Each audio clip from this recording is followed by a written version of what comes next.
Good morning everyone.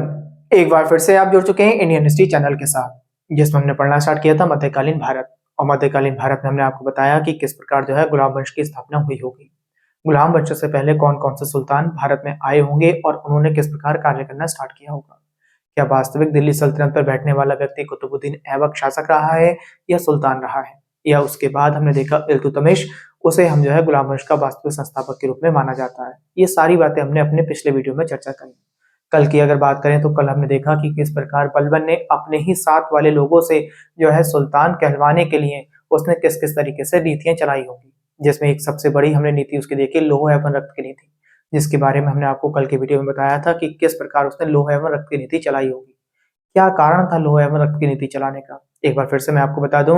लोह एवं रक्त की नीति चलाने का कारण क्या था, उसके पास अगर देखा जाए तो उसका जो भी राजपाट रहा होगा, जितना साम्राज्य रहा होगा, तो उसमें आकर ना ये आदिवासी जनजातियों के जो उस समय लोग रहा करते होंगे वो आकर उन्हें लूट लिया करते थे। और लूटने के कारण जब वो लूट लिया करते थे और जो है लौट लौट कर वो भाग जाया करते थे और जंगलों में छिप जाया करते थे। और जंगलों में जब छिप जाया करते होंगे ना, तो जब इनकी जो है बलबन की जितनी भी प्रजा वगैरह या मैंने कहा सैनिक उनसे लड़ने के लिए जाते होंगे, तो वो पेड़ों पर जो है छिपकर या पेड़ों में से कहीं से भी वो जैसे कि धनुष मारना हो गया, पत्थर फेंकना हो गया, भाले मारना हो गया, इस तरीके से किया करते थे। जिस प्रकार जो है वहां पे बलबन की सेना को बार बार हार का जो है सामना करना पड़ता था। इस कारण बलबन ने क्या करा, सबसे पहले उन पेड़ों को कटवा दिया। और कटवाने के बाद उन्होंने देखा कि अब जो जनजाति पेड़ों पर छिप जाया करती थी, जंगलों में छिप जाया करती थी, वो अब जंगल ही नहीं बचेंगे, तो किस प्रकार जो है वो हमारे ऊपर वार करेगी। और जब दूर दूर तक जंगल नहीं होंगे तो उसे छिपना या रहने में जो है दिक्कत होगी। और जब रहने में दिक्कत होगी तो वो आसपास यहाँ पे रहेगी नहीं, और रहेगी नहीं तो उसके जो है साम्राज्य में आके बार बार लूटपाट नहीं करेगी। इस तरीके से उसने बहुत ज्यादा जो है हमने लोहा एवं रक्त की नीतियां देखी। उसके साथ साथ देखा उसके कितने कितने कठिन परिणाम हुआ करते थे। जैसे लोगों को जो है एकदम, जैसे कल एग्जाम्पल दिया हमने एक दास के ऊपर दिया कि जैसे बदायूं में अगर किसी सूबेदार ने जो है अपने किसी नौकर को, एक दास को अगर चाटा मार दिया या मार मार के उसकी हत्या कर दी, तो उसने खुद आकर 500 कोड़े मारे उसके। ये सारी बातें हमने कल के वीडियो में बलबन के बारे में बहुत सारी कहानी हमने पढ़ी। हमने अंतिम में देखा कि बलबन की मृत्यु 1286 ईस्वी में हुई। और बलबन की मृत्यु के बाद हमने देखा कि उसके जो पोते थे, जिसका नाम हमने आपको कै खुसरो के साथ साथ कैमूर्स बताए, ठीक है, उन पोतों ने जो है राजपाट संभाला होगा, बट वो इतने कामयाब नहीं थे। तो बलबन के बाद हमने कौन कौन से पढ़े, कै खुसरो के बाद कैमूर्स। इस कैमूर्स के समय में ही ना एक सैनिक भर्ती हुआ इनकी सेना में। एक सैनिक था उनकी कैमूर्स के समय में, उसका नाम था जलालुद्दीन खिलजी। तो जलालुद्दीन खिलजी ने क्या करा, उस कैमूर्स की हत्या कर दी। और हत्या करने के बाद अब खिलजी वंश की स्थापना होगी। ठीक, तो सबसे पहले अगर हम बात करें तो खिलजी वंश के बारे में आज पढ़ना स्टार्ट करेंगे हम। और किस प्रकार पढ़ेंगे खिलजी वंश, ध्यान से समझेंगे हम पूरा खिलजी वंश देखेंगे आज। खिलजी वंश सबसे छोटा वंश है, मैंने आपको पहले भी बताया था। जो सबसे पहले जब मध्यकालीन भारत हमने पढ़ाना स्टार्ट किया था तो हमने कहा था कि अगर दिल्ली सल्तनत में हम देखें कि सबसे छोटे वंश के बारे में अगर आपसे एग्जाम में पूछा जाए तो आप बताएंगे कि खिलजी वंश का कार्यकाल सबसे छोटा रहा है। और कार्यकाल की अगर बात करें तो अभी मैंने आपको बताया कि जो है बलबन की हत्या जो हुई, बलबन की जो मृत्यु हुई वो 1286 में हुई। उसके बाद उसके दो पोते जो है राजपाट को संभालेंगे, जिसका नाम कै खुसरो और कैमूर्स बताया। तो ये 4 साल तक रहेंगे, यानी 1290 में जाके कैमूर्स की हत्या कर देगा जलालुद्दीन खिलजी। और हत्या करने के बाद 1290 से इनका टाइम पीरियड चालू होगा, 1320 तक रहेगा। तो खिलजी वंश के बारे में आप ये समझ लेंगे 1290 से 1320 तक का रहा है और सबसे छोटा वंश रहा है, इस बात को आप समझ लेंगे। सबसे पहला इस खिलजी वंश का अगर जो है मैंने कहा संस्थापक के रूप में जो कार्य करेगा तो उसका नाम हो जाएगा जलालुद्दीन खिलजी। जलालुद्दीन खिलजी। देखिए, सोचने वाली बात यह है कि जलालुद्दीन खिलजी ने जब इसकी हत्या कर दी होगी, बलबन के पोते की जब हत्या कर दी होगी, तो इसे लगा होगा कि मैंने इसकी कैमूर्स की हत्या तो कर दी, तो हत्या करने के बाद अब क्या होगा, ये लोग क्या करेंगे, कहीं मेरे ऊपर आक्रमण ना कर दें। इसके जो है जितने भी जो है मैंने कहा राजपाट में और इसके चाहने वाले जो होंगे, जो बलबन के रिश्तेदार वगैरह रहे होंगे, वो कहीं मुझ पे जो है आक्रमण ना कर दें। तो इस आक्रमण से बचने के लिए आपसे क्वेश्चन पूछा जाता है कि जलालुद्दीन खिलजी ने अपना जो है राज्याभिषेक कहाँ कराया। तो अगर आपसे ऐसा कोई क्वेश्चन पूछा जाए तो आप बताएंगे क्लोखरी में कराया। कहाँ कराया, क्लोखरी में इसका राज्याभिषेक हुआ है। नंबर 2 पे अगर बात करें तो आप क्लोखरी बोल देंगे। क्लोखरी कहाँ पड़ता है, तो ये दिल्ली के करीब पड़ता है। कहाँ पड़ता है, दिल्ली के करीब का है, दिल्ली के निकट पड़ने वाला एक क्षेत्र है क्लोखरी, वहां पर इसने अपना राज्याभिषेक कराया होगा। अब इसके बारे में थोड़ा सा समझ लें। देखिए, ये जो खिलजी वंश का मैंने जलालुद्दीन खिलजी बोला, ये कौन था, ये अफगानी मुसलमान था। ये कौन सा मुसलमान था, अफगानी मुसलमान बोलते हैं इसे। अब अफगानी मुसलमान बोलने का क्या कारण है, बताया ये जाता है कि इसके जो पूर्वज रहे होंगे ना, वो तुर्क से भागकर अफगानिस्तान में बस गए होंगे। इससे पहले हमने भारत में क्या पढ़ रहे हैं, तुर्की मुसलमान तो पढ़ रहे हैं हमने क्या कहा, इसके पूर्वज तुर्कों से भाग गए होंगे, तुर्की कट्टियों से भागने के बाद अफगानिस्तान में जाके बस गए होंगे। इस कारण इसे जब भारत में आया होगा और भारत में जब से सल्तनत पे बैठा होगा तो इसे अफगानी मुसलमान बोला। जब इसे लोग यानी उसके अंदर जितना भी राजपाट है तो वहां पे तो तुर्की मुसलमान बैठे हुए हैं, तो तुर्की मुसलमान इस अफगानी मुसलमान को पसंद नहीं करते होंगे। ठीक, जब इसे पसंद नहीं करते होंगे तो इसी कारण इसने क्या करा, गैर तुर्की जो है सुल्तान, गैर तुर्की जो है अपने राजपाट में रखना स्टार्ट किया, गैर तुर्की लोगों को, सरदारों को रखना स्टार्ट किया। ठीक, एक बात आपको ये ध्यान रखेंगे। ठीक, तो गैर तुर्की जो है कब रखे गए, इसके समय में रखे गए, और वहां पे हमने रजिया सुल्तान के समय में भी देखे थे। ठीक, हमने आपको पढ़ाया था, तो आपको बता देंगे ये अफगानी मुसलमान था। अफगानी मुसलमान सबसे पहले दिल्ली सल्तनत पर अफगानी मुसलमान कौन बैठा है, तो आपसे तुरंत बता देंगे। क्या नाम बताया था हमारे सर ने, जलालुद्दीन खिलजी बताया था, और उसका कारण सर ने हमें बता दिया था। ठीक, आगे बात करें। देखिए ये एक उदारवादी सुल्तान था। आपसे ये भी पूछा जाएगा कि दिल्ली सल्तनत पर उदारवादी सुल्तानों के रूप में कौन गिना जाता है, कौन जाना जाता है, तो आप बता देंगे उदारवादी सुल्तान कौन था, जलालुद्दीन खिलजी था। इसकी कुछ कहानियां बता दे रहा हूं मैं आपको उदारवादी से, आप थोड़ा सा जो है समझ जाएंगे उदारवादी रहा होगा। सबसे पहले इसने क्या करा, इसने सोचा कि देखिए मैंने इसकी हत्या तो कर दी, बलबन का पूरा मैंने एक तरीके से राजपाट बिल्कुल जो है हत्या लिया है, अब किस प्रकार मैं कार्य करूं, क्यों, क्योंकि जनता मुझे कैसे पसंद करेगी। अब जनता कैसे पसंद करेगी, इसने सबसे पहले उदारवादीपन अपनाया। जैसे कि उसने देखा कि बलबन ने बहुत ज्यादा जो है ईरानी प्रथाएं जो है लागू कर रखी थी, जैसे सिजदा रहा, पाबोस रहा। मैंने आपसे कल भी कहा था, पाबोस में क्या करते हैं, पेट के बल लेटकर जो है आपको जो सुल्तान होता है उसके पैरों को चूमना होता है। तो ऐसी सारी प्रथाओं का उसने अंत करवा दिया, सारी प्रथाएं अंत कर दी। अंत के साथ साथ कहा जाए कि जनता को स्वतंत्र कर दिया कि आप जो है स्वतंत्र हैं। इसमें जो है अब सुल्तान का राजपाट तो चलेगा, मगर जो है सुल्तान जो है एक सही ढंग से कार्य करेगा। ऐसा नहीं है कि अगर जैसे कि पहले कहा जाता था कि जो है बलबन के समय में अगर किसी ने चोरी कर ली तो बिल्कुल उसका एक हाथ कटवा दिया, किसी के पैर कटवा दी, किसी की आंखें कटवा दी, इस आंखें जो है फोड़वा दी, इस तरीके से काम किया करता था बलबन। तो इसने सबसे पहले क्या किया, इसने उस सारी प्रथाओं को खत्म करके एक उदारवादी राजा के रूप में कार्य करना स्टार्ट करा। अब लोगों को क्या लगा, लोगों को लगा कि पहले हम सुल्तान के सामने जब जाया करते थे तो उसके पैरों पे गिर के जो है उसके पैरों को चूमा करते थे, तब जाके हम अपनी परेशानियों को बताया करते थे। और अब क्या लगने लगा, बोले कि एक दिल्ली सल्तनत पर ऐसा सुल्तान बैठा जो है लोगों को जो है एक तरीके से इज्जत दे रहा है, इज्जत देने के बाद जो उनकी परेशानियों को सुन रहा है। ऐसी अगर आपसे कहा जाए, एक एग्जाम्पल और समझा जाए, तो अगर हम बताएं तो बलबन का एक भतीजा था, बलबन के भतीजे ने क्या सोचा, बलबन का भतीजा उसने ये सोचा कि बोले कि मेरे जो है मेरे चाचा की जो है ये प्रॉपर्टी थी, सारा का सारा उन्होंने जीता था, और ये क्या हुआ, इस पे तो जलालुद्दीन खिलजी आकर बैठ गया, एक बूढ़ा व्यक्ति आकर बैठ गया। ठीक है, अगर बात करें तो जब ये राजा बना था तो उस समय अगर उम्र की बात करें तो लगभग 64 साल उम्र बताई जाती है इसकी, और 6 साल तक ही बैठेगा। 1290 में बैठा, 96 में इसकी मृत्यु हो जाएगी, तो लगभग 70 वर्ष की आयु में जाके इसकी मृत्यु हो जाएगी। वो भी बताएंगे आपको किस प्रकार हुई अभी। तो सबसे पहले हमने क्या कहा, बलबन का भतीजा था, और भतीजा कहां का था, और इसके साथ साथ अगर बात करूं कड़ा मानिकपुर का सूबेदार था, कड़ा मानिकपुर का सूबेदार, कड़ा मानिकपुर का सूबेदार। इसने क्या करा, बलबन के भतीजे ने कड़ा मानिकपुर के सूबेदार को लिया अपने साथ में, और साथ में लेने के बाद ये बोला कि क्यों ना जो है हम एक काम करें, इसके सूबेदार का नाम और बता दूं, सूबेदार का नाम था झज्जू सिंह। पेपर में अगर आपसे पूछ ले तो आप बता देंगे झज्जू सिंह बताया था हमारे सर ने, पढ़ते ही आपको ध्यान आ जाएगा अगर लेक्चर को आप ध्यान से सुन रहे हैं तो। झज्जू सिंह नाम था। इन दोनों ने क्या करा, इन दोनों ने ना इस जलालुद्दीन खिलजी को मारने की कोशिश की, हत्या करने की कोशिश की। मगर जब सुल्तान बैठा हुआ है तो सुल्तान के बहुत सारे गुप्तचर होते हैं बताने वाले, उसकी रक्षा करने वाले। तो किसी तरीके से जलालुद्दीन खिलजी के ना कानों में भनक पड़ गई कि ये ना कौन कौन, बलबन का भतीजा और कड़ा मानिकपुर का जो सूबेदार झज्जू सिंह है वो मुझे मारने की कोशिश करने वाले हैं।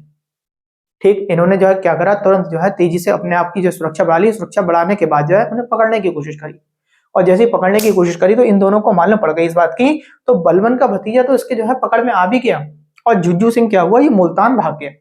आपसे पूछेगा पेपर में कि जो है झज्जू सिंह कहाँ भागा, आप बताएंगे मुल्तान भागा, ये वहां जाके शरण ली इसने। तो इसने बलबन के भतीजे को माफ कर दिया, बोले कि कोई बात नहीं, चलो जो है आप बालक को आपने जो है ये कोशिश करने की, आपने काम करने की कोशिश करी, कोई बात नहीं, छोड़ दिया उसे। और जो कड़ा मानिकपुर का सूबेदार था जुज्जू सिंह, जो मुल्तान भाग गया था, उसे पकड़ने की भी कोशिश नहीं करी। तो इतना उदारवादी था ये, जो इसकी हत्या करना चाह रहा है उस हत्या वाले व्यक्ति को भी जो उसने अपना उदारवादीपन दिखाया। एक बात, कहीं कहीं इसका अपवाद भी मिलता है, मैं आपको अपवाद भी बता दूं, क्यों? क्योंकि आप किताबों में पढ़ के आएंगे तो आपको लगेगा कि सर ने ये बात बताई और हमने तो कुछ इसके बारे में उल्टा भी पढ़ा है। अपवादीपन क्या है इसका? अपवाद के बारे में बात करें, क्या अपवाद है इसका? देखिए, एक सूफी संत थे, उनके बारे में पूछा जाएगा अपवाद क्या रहा है। सूफी सिद्दी मौला थे, सूफी सिद्दी मौला थे, ये बहुत सूफी सिद्दी मौला इनके बारे में अगर बात करें तो ये क्या क्या करते थे, ये इन्होंने खानगाह चला रखी थी। खानगाह का मतलब क्या होता है? खानगाह का मतलब ये होता है कि जिसमें सभी धर्मों के लोग, चाहे अमीर हो, गरीब हो, तुर्क वाला हो या गैर तुर्की हो, अफगानी हो, मुसलमान हो, हिंदू हो, कोई भी जाति का हो, किसी भी धर्म का व्यक्ति हो, सब आके वहां पे खाना खा सकते हैं। ये अपने पैसे से खानगाह चलाया करते थे, जो भी इकट्ठा करते होंगे ये, ठीक है, सूफी संतों के, उस पैसे को जो है उसमें खाने में जो है यूज करवा दिया करते थे। इतने धार्मिक व्यक्ति रहे थे।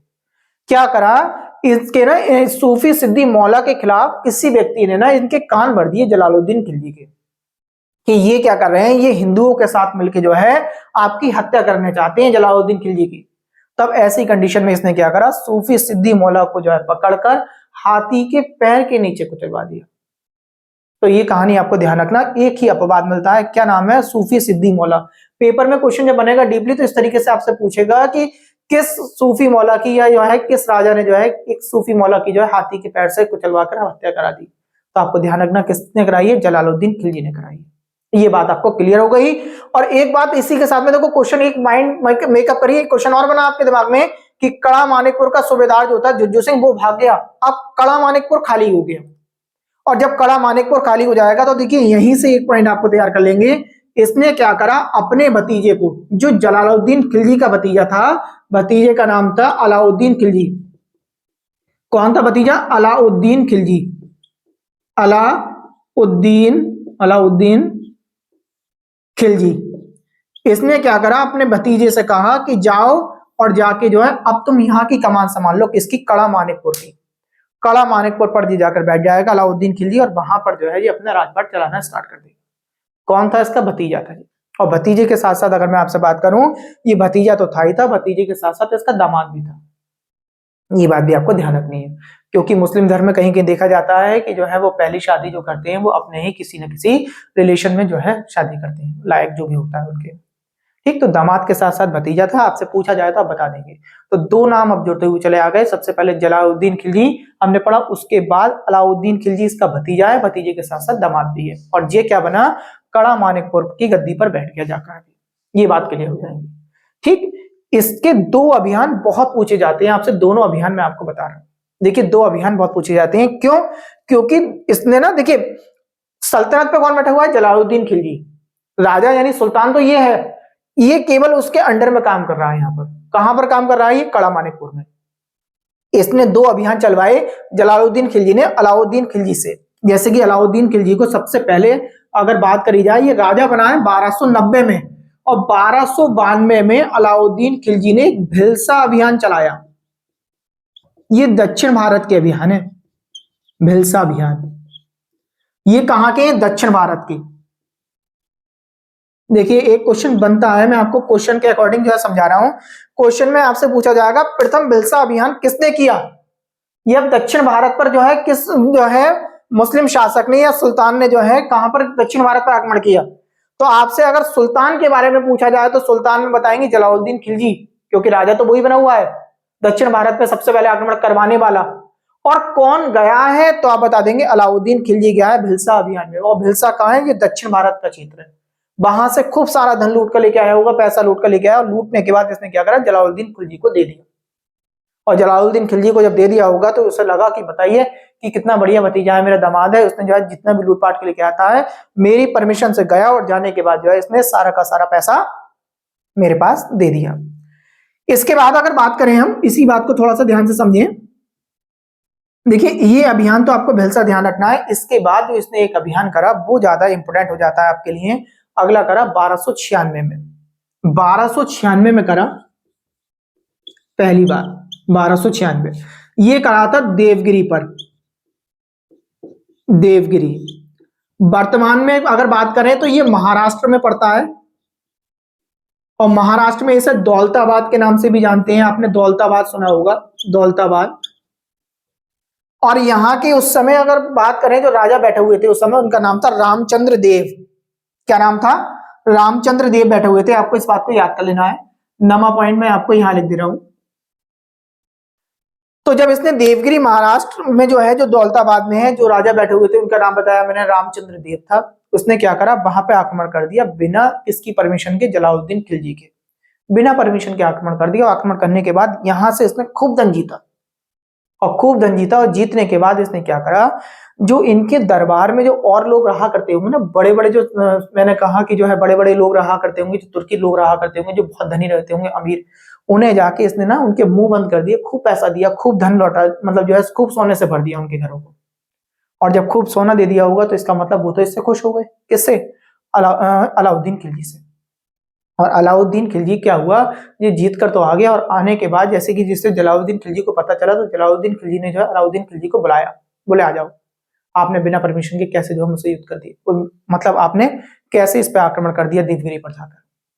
अब इसने क्या करा, उसने जो है वहां पे जाके माफीनामा मांगी, दरबार में पहुंचा, दरबार में पहुंचने के बाद इसने माफी मांगी, और माफी मांगने के बाद जो है चलो उसने माफ कर दिया, बोले कोई बात नहीं, मेरा भतीजा है, भतीजे के साथ साथ दामाद है, और धन तो लूट के लेकर ही आया है, और हारा तो नहीं है, नुकसान तो नहीं करा है, कुछ लेकर ही आया है। इसने माफ कर दिया आराम से उसे, और माफ कर दिया। और जैसे ही वो जो है अपनी गद्दी पे से उठकर नीचे इसे गले लगाने के लिए आया, और इसने क्या करा, वहीं पर ना, वो तो इसे माफ करके इसे गले लगाने आया, और उसने क्या करा, उसकी जो है कटार ली, और कटार लेके जो है कमर में पीछे से मार दी। ऐसा ही होता है, जितनी भी आप उदारवादी करोगे, आपने जो है किसी के साथ में कितनी भला करने की कोशिश करोगे, और बाद में वो क्या होगा, वो किसी न किसी तरीके से आपके पीठ में छुरा भौंकेगा ही जरूर।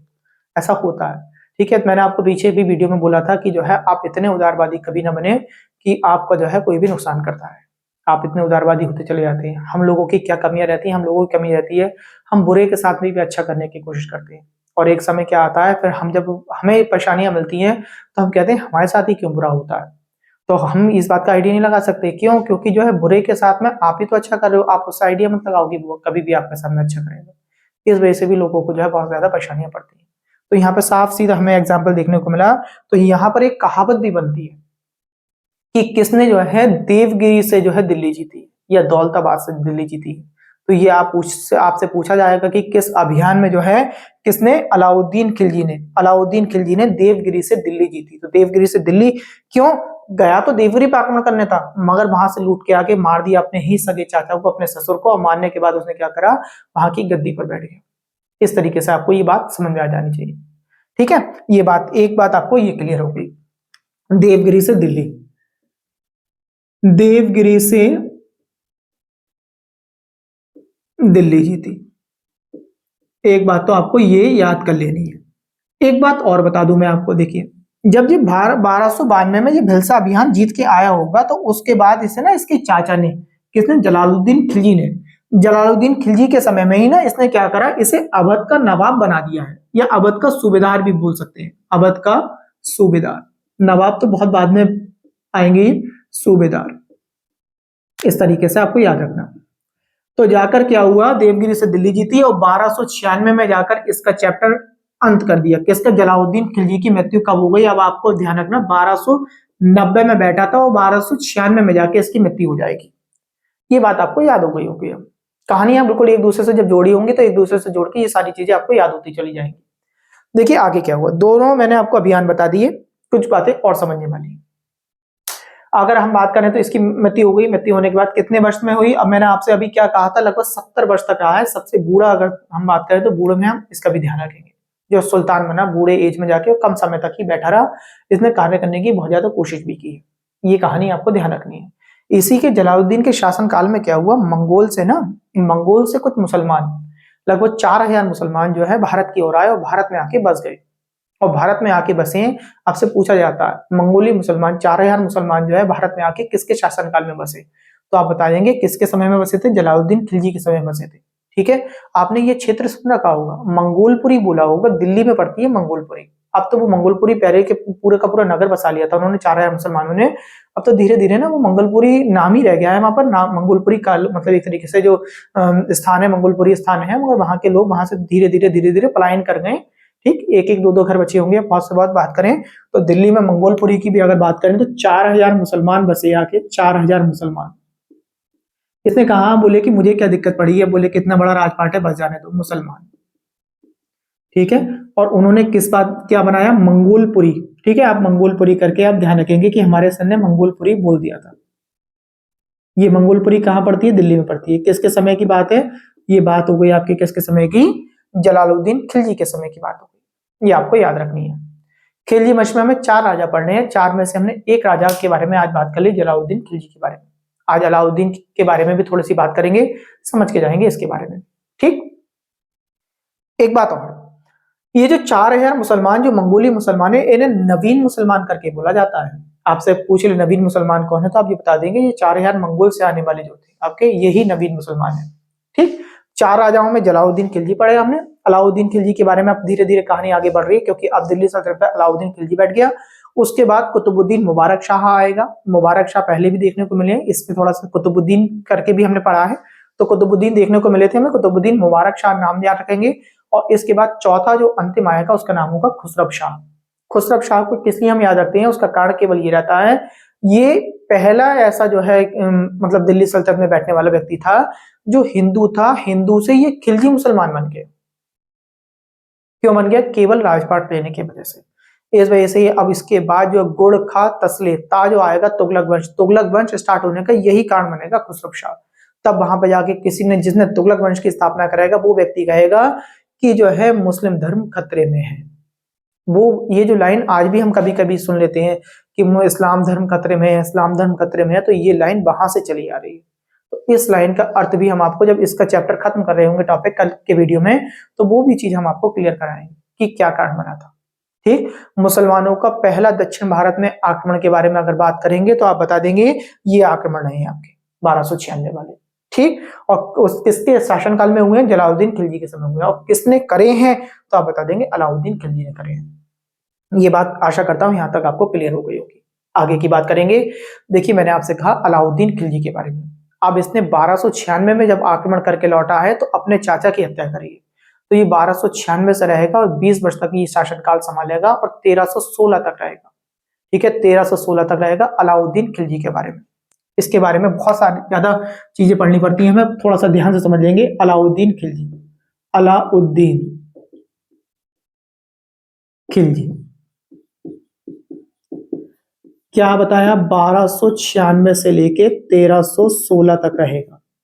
देखिए सबसे पहली बात आपको ध्यान रखनी है, ये पढ़ा लिखा बिल्कुल नहीं था, और पढ़ा लिखा ना होने के बाद भी इसने ऐसे काम किए हैं कि आज भारत ही नहीं, भारत के साथ साथ पूरे संसार में इसे कहीं ना कहीं इसके ही तौर तरीकों को पढ़ा जाता है।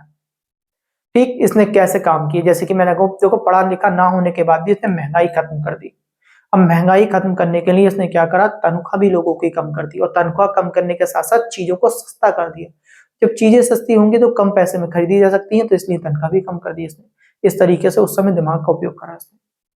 कुछ कार्य मैं आपको 8-10 कार्य इसके बता के जा रहा हूँ आज के वीडियो में, कल इसके बारे में और डिटेल में पढ़ेंगे। जैसे कि सबसे पहले इसने क्या करा, इसने ये सोचा कि अब मैं तो सुल्तान बन गया, जैसे मैंने अभी जो है अपने चाचा को मारा है, ऐसे ही मुझे भी मार देगा अगर मैं काम बांटूंगा लोगों को। तो बोले काम बांटने से बढ़िया जो है सबसे पहले जो लोग मेरे खिलाफ हो जाते हैं, इसने विद्रोह से बचने के लिए क्या करा, इसने सुल्तान के खिलाफ होने वाली सारी जानकारियों का पता निकाला। इसके साथ साथ ये भी जानकारी का पता निकाला कि इसके राज्य में कहां से कितना कर इकट्ठा होता है, कितना पैसा इकट्ठा हो रहा है, कितनी कमाई हो रही है। क्यों करा ये सब, खुद को सेव करने के लिए, क्योंकि राजा को पता होना चाहिए कि कितना पैसा कहां से आ रहा है, कौन कौन से विभाग काम कर रहे हैं, कौन कौन से वहां पे जो है उस समय अगर हम बात करें सूबेदार काम कर रहे हैं, कितना सूबेदार वहां से टैक्स ले रहे हैं, और टैक्स लेने के बाद कितना हमारे पास आ रहा है।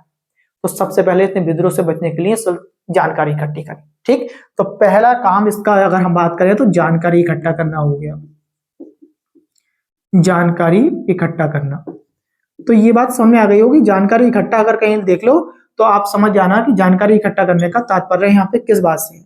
क्या बताया था हमारे सर ने, जानकारी इकट्ठा करने। इसके बाद क्या करा, इसने गुप्तचर विभाग बनाए। गुप्तचर विभाग बनाने का कारण अभी देखो, अभी पहले वाले इसमें बताया मैंने, गुप्तचर विभाग बनाने का कारण क्या था कि कितनी कमाई हो रही है और कितना मिल रहा है सल्तनत में। कोई ऐसा तो नहीं है जो प्लानिंग कर रहा हो राजा के खिलाफ, तो इसलिए इसने क्या करा, प्लानिंग से बचने के लिए, कमाई को देखने के लिए, कितनी कमाई हुई और कितना जो है इकट्ठा किया गया, तो ये इसलिए जो है उसने क्या करा होगा, गुप्तचर विभाग बनाए। और गुप्तचर विभाग बहुत काम किया करते थे। देखिए अगले पॉइंट्स में हम उसे भी क्लियर करें, गुप्तचर विभाग बनाए। गुप्तचर विभाग ही तो इसे जो है आके बताया करते होंगे कि जो है सुल्तान के खिलाफ ये जो है एक तरीके से रणनीतियां बनाई जा रही है। और रणनीति बनाने के लिए इसने सबसे पहले क्या सोचा, इन्हें ये कहा कि विद्रोह वाले जो व्यक्ति होते हैं ना, जो विद्रोह करते हैं, वो कौन करते हैं, जो ज्यादा अमीर होते हैं, जो सूबेदार होते हैं। तो इसने कहा ज्यादा अमीर और सूबेदारों को भी क्यों ना मैं जमीन पे ले आऊं, बिल्कुल। और जमीन पे लाने के लिए उसने क्या करा, उनकी संपत्ति छीन ली। और उनकी संपत्ति छीनने के बाद, जिनके पास बहुत बहुत संपत्तियां हुआ करती थी, संपत्ति छीनने के बाद उन्हें सरकारी बना दी। और जो सरकारी बनाई, जो जमीन वहां से इकट्ठी करी, इकट्ठी करने का सरकारी बनाई होगी, उस जमीन को खालसा बोला गया। अब आपसे अगर कोई पूछ ले खालसा का अर्थ क्या है, तो खालसा का अर्थ बता देंगे कि जो सूबेदार या अमीर धनी व्यक्ति हुआ करते थे, उनके पास जो बहुत सारी जमीन हुआ करती थी, जिसके कारण जो है वो राजा के खिलाफ या कोई भी जो है विद्रोह करने की साजिश किया करते थे, उस साजिश को दबाने के लिए उन जमीनों को जो छीना गया, उन्हें जो सरकारी जमीन बना दिया गया, उस सरकारी जमीन को खालसा बोलते हैं। ये बात आपको याद हो गई होगी। शायद खालसा वर्ड आपने सुना तो बहुत होगा और खालसा का सही अर्थ अभी तक नहीं ज्ञात होगा आपको, आज वो भी वर्ड ज्ञात हो गया आपको। इसके बाद अगर बात करें तो बात बनती है शराब की। उसने देखा शराब बंद करवाई सबसे पहले। क्यों? क्योंकि शराब एक षड्यंत्र कराने वाली सामग्री है। और शराब के समय में आपने देखा, शराब पीने के बाद लोग बाग खूब अंदर से खुल के एक दूसरे से जो है षड्यंत्र करने की बातें करते हैं। और षड्यंत्र बनाते में कितनी मृत्यु हो जाती है शराब के कारण। तो शराब एक षड्यंत्र करने वाली सामग्री है, आप ये ध्यान रखेंगे। तो 5वां पॉइंट आप हमारे सर ने क्या बताया, शराब भी बंदी करा दी। शराब बंद, शराब बंद का कारण मालूम पड़ गया आपको। चलिए आगे बढ़ते हैं। शराब बंद हो गई, विद्रोह दब गया एक तरीके से। उसके बाद इन्होंने देखा अभी भी विद्रोह बन सकते हैं। विद्रोह कौन से बन सकते हैं, मैंने कुछ को ही तो जो है मैंने अमीरों को गरीब बना दिया। अभी भी तो जो है मेरी सल्तनत से बाहर भी तो कुछ ना कुछ ऐसे होंगे जो अमीर हैं, तो उनसे भी तो किसी ना किसी तरीके से मेरे सल्तनत वाले जो है कोई संबंध बना सकते हैं। तो इसने क्या करा, विवाह संबंध पे रोक लगाई। अब विवाह संबंध पे कौन से संबंधों पर रोक लगाई, पूरे विवाह संबंध पे रोक नहीं। इसने कहा इसकी बिना अनुमति के कोई अमीर किसी दूसरे अमीर के परिवार के साथ जो है संबंध, मतलब शादी नहीं करेगा किसी भी तरीके से। अगर कोई अमीर है और दूसरे अमीर के साथ शादी कर रहा तो नहीं होगी ऐसी। भाई अमीर तो था, तुमने ही तो उसे जो है उसकी प्रॉपर्टी छीन के खालसा बना दी। अब वो किसी दूसरे के साथ में शादी करेगा तो इसका मतलब जो है वो फिर माइंड भी कब कर सकता है अपनी प्रॉपर्टी छीनने के लिए। तो इसने क्या करा, विवाह संबंध पर रोक लगा दी। और विवाह संबंध कौन से वाले, कि अमीर अमीर के परिवार से शादी नहीं करेगा इसकी बिना अनुमति के। ठीक है, तो विवाह संबंध पे रोक, सभी संबंधों पे नहीं लगाए, विवाह संबंध पर रोक। ये 6 पॉइंट आपको क्लियर हो गए होंगे। चलिए 7वां पॉइंट की बात करें। विवाह संबंध हो गया, शराब बंद हो गया, खालसा क्या था, गुप्तचर विभाग का क्या कार्य था, जानकारी इकट्ठा करना हो गया, पढ़ा लिखा नहीं था, ये सारी बातें आपको क्लियर हो गई होंगी। अब इसने क्या करा सॉरी, अपनी सेना बढ़ाई। सेना बढ़ाने का क्या कार्य था, सेना इसलिए बढ़ानी पड़ी, एक तो अपनी सल्तनत को तो सेव करना ही करना था, उसके बाद बाजार पे भी तो नियंत्रण कराना था। कैसे पता चलेंगे कि जो है कि बाजार पे नियंत्रण हो रहा है या नहीं हो रहा है, ऐसा तो नहीं है लोग अपनी मनमर्जी कर रहे हैं। तो इसने सेना बढ़ाई, ठीक, सेना बढ़ाई, बाजार नियंत्रण कराया, चीजें सस्ती कराई। मैंने अभी आपको कहा था चीजें सस्ती कराई, सस्ती कराने के साथ साथ तनख्वाह भी तो कम कर दी इसने। ठीक है, तनख्वाह कम कर दी, तनख्वाह कम कर दी तो कोई व्यक्ति वैसे काम पे आएगा नहीं इसके, कि भाई तनख्वाह ही नहीं मिल रही है, क्यों, क्योंकि चीजें महंगी हैं। तो इसने क्या करा, इसने चीजें सस्ती करी। और चीजें सस्ती करी, क्या वास्तविकता में बाजार में चीजें सस्ती हैं या ना है, तो बाजार नियंत्रण करा उसने। और बाजार नियंत्रण करने के लिए किसकी आवश्यकता पड़ी, सेना बढ़ाने की आवश्यकता पड़ी। तो ये पॉइंट भी आपको सेना बढ़ाने का क्लियर हो गया होगा, क्या कारण था सेना बढ़ाना, ये बात भी आपको क्लियर हो गई होगी। 8वें पॉइंट की बात करें, देखिए सेना बढ़ गई, अब बहुत सारी परेशानियां और भी आती हैं, है ना। तो सबसे पहले उन परेशानियों को कम करने के लिए इसने क्या करा, एमआरपी को तय कर दिया। एमआरपी तय होना चाहिए हर एक वस्तु का।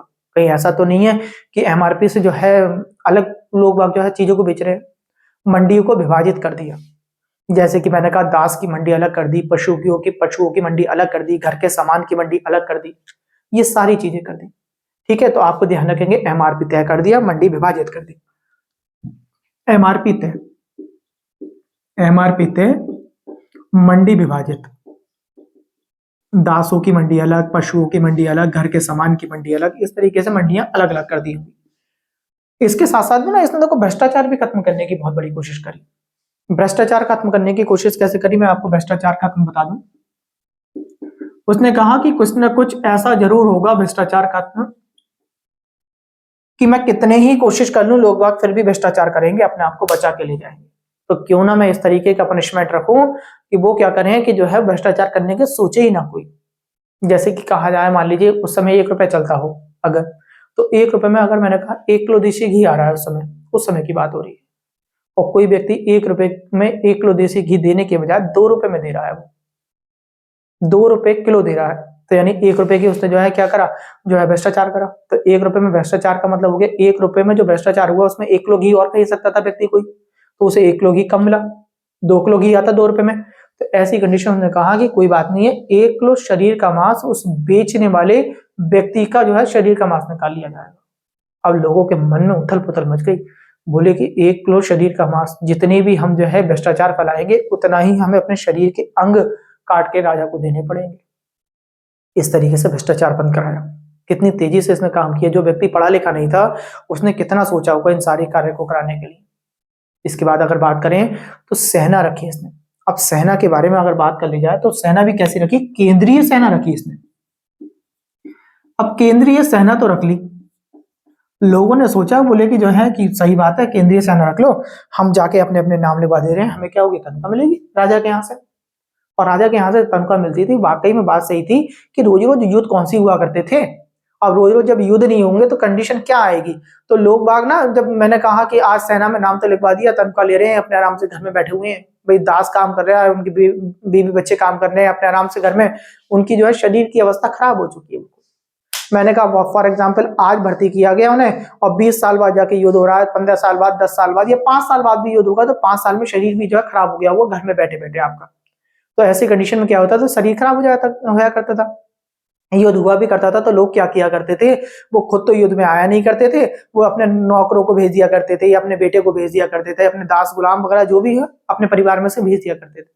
अब उन्हें तो युद्ध की जो है सही तरीके से कौशल ही नहीं मालूम। जिस समय सेना में भर्ती किया गया होगा उस समय तो उस व्यक्ति को तो सिखाया गया कि युद्ध कौशल कैसा किया जाता है, कैसे भाला फेंका जाता है, कैसे धनुष बाण पकड़ के मारे जाते हैं, ठीक है, युद्ध में किस तरीके से हमें आगे बढ़ना होगा, किस तरीके से हटना होता है, कब कब कौन से तौर तरीके अपनाने होते हैं। मगर वो हुआ क्या, बाद में जब उनका गुलाम आएगा, बेटा आएगा, उसे क्या पता उस चीज के बारे में। तो ऐसी कंडीशन की वजह से उसने क्या करा, सैनिकों के हुलिये लिखने स्टार्ट करे। सैनिकों के हुलिये सबसे पहले किसने लिखवाए, आज भी देखा होगा आपने, जब सेना भर्ती होती है तो हर एक चीज का हुलिया लिखा जाता है। कभी कभी आप फॉर्म भर रहे होते हैं तो फॉर्म भरते समय आपके शरीर की पहचान तक पूछ लेता है, क्या पहचान है आपकी, ठीक है, तो सैनिकों के हुलिये लिखवाए। ठीक है, सैनिकों के हुलिये, हुलियों का क्या कारण था वो मैंने आपको बहुत अच्छे से क्लियर कर दिया। सैनिकों का हुलिया, देखिए केवल सैनिकों का ही नहीं है, घोड़ों के भी हुलिये लिखवाए, घोड़ों को भी दाग आ गया, ठीक है, घोड़ों को दाग आ गया, उसका भी कारण बता दे रहा हूं, घोड़ों को दाग आ गया। क्या कारण था, बहुत इंटरेस्टिंग कारण है, अगर समझे घोड़ों को दागने का भी कारण। उस समय जब सेना थी ना, एक सैनिक को एक घोड़ा दिया जाता था, अरबी घोड़ा दिया जाता था, उससे कह दिया जाता था कि जो है ये घोड़ा ले जाओ, आप घोड़ा ले जाने के बाद इसकी देखभाल करो, इसका भी पैसा तुम्हें अलग से मिलेगा इसके खाने के लिए। तो वो ले जाया करते थे अरबी घोड़े को। और उन्हें मालूम है युद्ध तो हो नहीं रहा, रोज रोज कोई घोड़ा दिखाना है क्या हमें, रोज रोज लाके कौन सी दिखाना है कि घोड़ा लेकर देखो जीवित है, जी वाला घोड़ा दिया था आपने, ऐसे ऐसे बात है। तो ये क्या करते थे, अरबी घोड़े हुआ करते थे, उन्हें तो बेच दिया करते थे बाजार में, और उनकी जगह वो मरियल सा घोड़ा ले आया करते थे, बेकार घोड़ा। और कुछ समय बाद क्या होता था, वो घोड़ों की जो है मृत्यु हो जाती थी, और क्या देते थे, वो घोड़ा मार गया। फॉर एग्जाम्पल अगर 10 रुपए की घोड़े की कीमत रही होगी उस समय, तो वो क्या करते थे, 1 रुपए 2 रुपए वाला घोड़ा ले आया करते थे, 8 रुपए पे लिया करते थे, ठीक। और उसके बाद जो दूसरा अरबी घोड़ा ले जाया करते थे इस तरीके से। तो इस वजह से घोड़ों को दागा गया, और घोड़ों को दागने के बाद फिर भी उन्होंने कहा कि घोड़े तो दाग दिए, दागने के बाद कहीं ऐसा ना हो कोई खरीद ले। तो इसने क्या करा कि जिसकी बात मैं कर रहा हूं अलाउद्दीन खिलजी की, इसने एक और जो है प्रथा चला दी। इसने कह दिया अगर कोई भी घोड़ा खरीदेगा तो उसे घोड़े के भार के बराबर मांस देना पड़ेगा खरीदने वाले को। अब तो लोग डर गए, उन्होंने कहा घोड़े का भार तो इतना होता है कि वास्तविकता में इंसान का भी भार नहीं होता इतना। तो बोले हम तो देंगे, हमारे परिवार वालों को भी भार देना पड़ेगा इतना मांस। तो ये सारी चीजें हमने पढ़ ली। अलाउद्दीन खिलजी के बारे में पढ़ लिया, जलालुद्दीन खिलजी के बारे में पढ़ लिया। कल अलाउद्दीन खिलजी के बारे में भी बहुत सारे कार्य रह गए हैं, ठीक है, उन कार्यों के बारे में चर्चा करेंगे। आज के वीडियो में केवल इतना ही। नमस्कार, धन्यवाद।